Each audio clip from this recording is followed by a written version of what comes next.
皆さんこんにちは。歌舞伎 YouTuber の電脳和風です。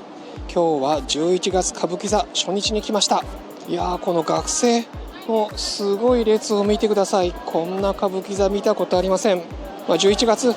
は舞台機構の改修ということで、特別公演になってます。昼夜ではなく1日1種類の公演しかありません。いやー、びっくりしました。実は、昨日兵庫県の宝塚に行ってきました。宝塚大歌劇場も学生多かったですけども、歌舞伎座もすごいということで、11月歌舞伎座行ってみましょう。いつもと違う歌舞伎座へレッツゴー。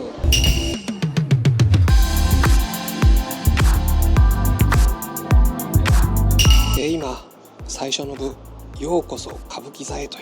いう、特別な出し物が終わりました。40分でした。かなり攻めていて、若い人向け、そして、学生向け、海外からの方向けでした。最初虎之助さんが、洋楽ブルーノ・マースのような音楽に合わせて出てきました。これちょっと衝撃ですね。そしてその後、幸四郎さんが、少し若い時でしょうか、幸四郎さんが、歌舞伎座のまずは舞台裏機構を見せるというビデオが15分間上演されました。その中ではこの歌舞伎座、上手から下手にかけて、実際大道具の動く引き矢を見せたり、または、バトンを見せたり、バトンも実は、手前側は、こうやって人が引くと、で後ろは電動だそうです。あとは花道のとこの戸屋を見せたり、戸屋の鏡も先代の歌舞伎座から引き継いで使ってるなんていう話もありました。そして、水の中等々説明、をしてくれました。そしてその後は虎之助さんが、歌舞伎の一部を見せるということで、屏風が出てきて京成反号庫、大きく書くと、虎が本当に出てくるというところから見せて、動物たちがたくさん出てきたり、または、動物たちとの盾のような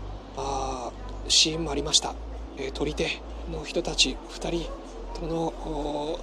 盾もありました。そして動物たちと一緒に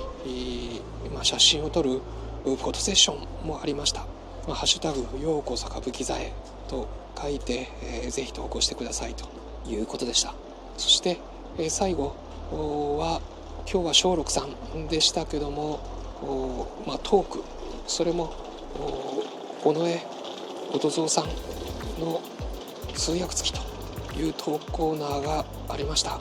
一番最後は虎之助さんがこの常識幕を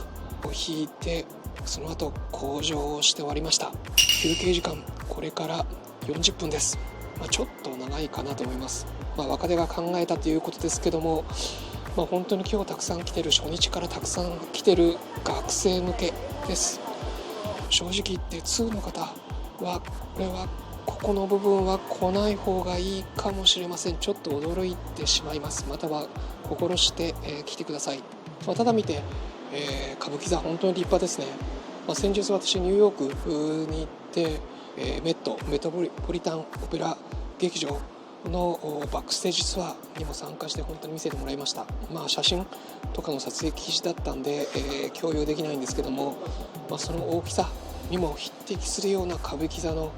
すごい舞台機構、回り舞台、そしてこの奈落すごいですね。奈落12メートルあると言ってました。このメトロポリタンオペラにも負けない顔日本の歌舞伎座を見せてくれたというふうに思います。もし改善するとすると、そもそも歌舞伎とは何かというところを学生とか、インバウンドの方向けに説明してもよかったかもしれません。いきなりバックステージツアーではなくて歌舞伎とは何かというのを説明するともってよくなったかもしれません。松緑さんももっと歌舞伎をアピールするようなトークでもよかったのかなと思います。この場内ですけども、例えばこの、歌舞伎のスタンプラリーあります。このスタンプ、特に最後のこの鳳凰のスタンプが素敵なんで、もしよかったら、自分の手帳、自分の御朱印帳を持ってきてこのスタンプ鳳凰印押すといいかもしれません。さて、これから次はいよいよ歌舞伎ということで三人吉三が出てきます。いよいよこれから三人吉三、大川端の場、そして休憩挟んで写経です。それではいよいよ歌舞伎が始まります。行ってみましょう。レッツゴー。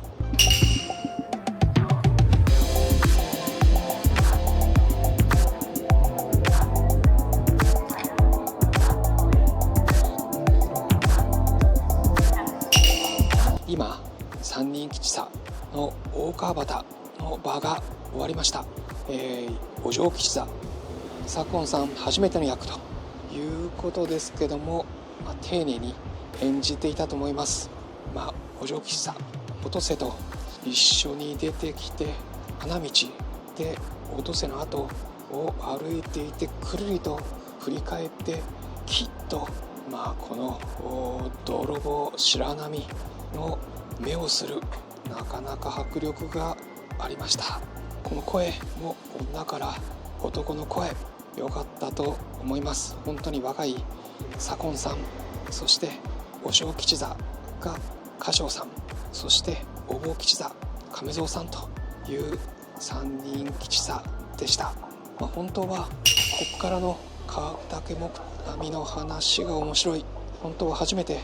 歌舞伎を見る方にはこの川竹木網の三人吉三の最初の場面から最後ひなみやぐらまで見てもらえると、もっと物語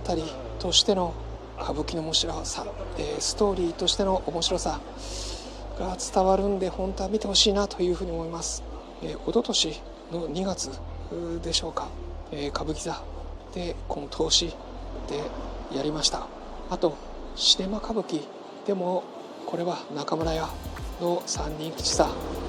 を見ることができます。一つの物語の中に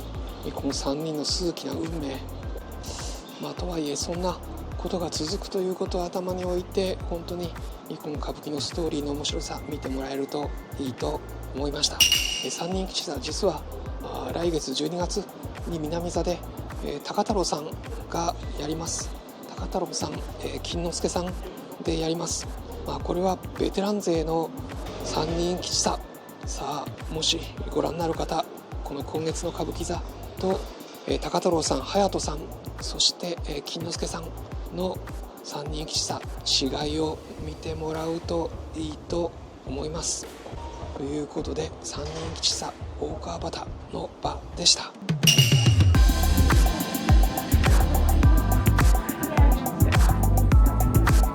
今写経が終わりました。4匹の獅子が舞い踊る、蝶とそしてボタンの中を舞い踊る、そして白い獅子、最後は松緑さんがそれを司って、踊る、毛振りをみんなでガンガンやるということで、分かりやすい演目、盛り上がりました。結構4人、万太郎さん、種之助さん、そして福之助さん、虎之助さんの嫁で最初出てくるんですけども、結構みんな継承が似ていて、体格も似てるせいでしょうか、ちょっとなかなか誰が誰か分かりませんでした。そしてこの4人で、ポジションも結構入れ替わるんで、結構追うのが大変でした。それに比べて、この赤い4人の獅子たちに比べて、この白い獅子の松緑さん、さすがうまいですね。若手4人が割と力任せ、かなりパワーを使って動いているところを松緑さん柔らかく、音も立てずに踊るというコントラストが明確でした。松緑さん、動きが獅子の動き、多分ね、コンマ何秒動かしてる、遅くしてると思うんですけども、その直線的じゃなくてふわっとしたところを見せて大きさを表現していました。そしてダイナミックだったのが、背景、この清涼山の背景ですけども、まるでちょっと私は川鍋暁斎の浮世絵を思い出しました。少し幻想的で山々と滝が描かれていました。ということでおのでもありますけども、この歌舞伎の写経、歌舞伎初めての学生やインバウンドの方に、歌舞伎の迫力を楽しんでいただけたんではないでしょうか。今月の歌舞伎座ですけども、なぜこういうようこそ歌舞伎座へという普通と違うパターンになったのかということで、歌舞伎座の方にお伺いしました。すっぽんなどの駆動部分を直しているということで、なんで舞台上の機構が今月は動かすことができないそうです。とはいえきちんと定期的なメンテナンス重要なんで、こういう月も必要なのでしょう。本当に1年ずっと稼働している歌舞伎座ですから。あと Tips として今月実は歌舞伎役者のサインが歌舞伎座の中5カ所にあるそうです。スタンプラリーもいいし、その5カ所のサインを探してみるという意味でもちょっと今月違う、楽しい少しディズニーランドチックなような遊園地のような歌舞伎座をお楽しみください。ということで今月11月かなり変わった歌舞伎、ようこそ歌舞伎座へということです。そういう心、まさに国立劇場の歌舞伎鑑賞教室だと思って来られると良いと思います。今月他にも明治座や立川、そして巡業の歌舞伎がありますんで、正統派の歌舞伎を見たい方はそちらに行かれた方がいいかもしれません。